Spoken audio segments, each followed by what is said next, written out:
کو ब्याह कर घर लाओ तो सारी उम्र शक करने से या हाथ उठाने से बेहतर है दो टोक बात कर लो कि देख प्यारी, तुम्हें ब्याह कर लाया इसलिए कि तुम मुझे पसंद आई हो। तुम्हारे साथ सारी ज़िंदगी गुजारने की उम्मीद रखता हूँ। तुम्हें मोहब्बत भी करूँगा, तेरे जज्बात की इज़्ज़त भी करूँगा। रिज़्क जितना तेरे नसीब में है तुझे मिलकर रहेगा। मैं सिर्फ ज़रिया हूँ, देने वाली ज़ात अल्लाह की है। भरोसा रखना, कभी ख़यानत नहीं करूँगा। मिल जाए तो शुक्र कर लेना, ना मिले तो सब्र कर लेना। अल्लाह ने किसी को बहुत दिया है तो किसी को बहुत कम। किसी का घर बड़ा गाड़ी है तो किसी का छोटा घर है।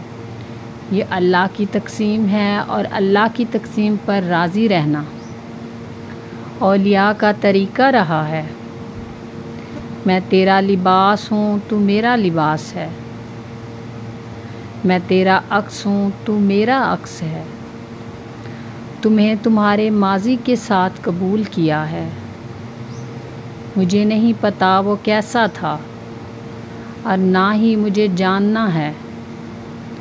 बस माज़ी जो भी था हाल बनकर सामने ना आए। इन सब बातों के बाद आखिरी बात, तुम पर एतमाद ऐसा करूँगा जैसा किसी अंधे को अपनी बैसाखी पर होता है कि वो इसे गिरने नहीं देगी। इन सब के बावजूद अगर तुम्हारा मेरे साथ गुजारा नहीं होता तो इल्तिजा है कि मेरी आँखों में धूल मत डालना, मुझसे बेवफाई ना करना, मुझसे दो टोक कह देना कि मेरा आपके साथ गुजारा नहीं। मैं यकीन दिलाता हूँ कि तब भी तुम पर हाथ नहीं उठाऊँगा, बल्कि जिस तरह तुम्हें लेकर आया था इसी तरह गाड़ी से जाकर तुम्हें तुम्हारे घर छोड़ आऊँगा।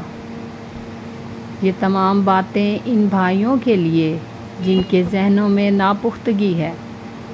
वो शादी तो करना चाहते या करने वाले हैं, लेकिन कुछ उलझने आज के ड्रामों और फिल्मों ने इनके दिलों में डाल दी हैं। ये सब बातें वो तमाम भाइयों के लिए ज़िंदगी के बेहतरीन आगाज़ के लिए हैं जो शादी करने का इरादा रखते हैं।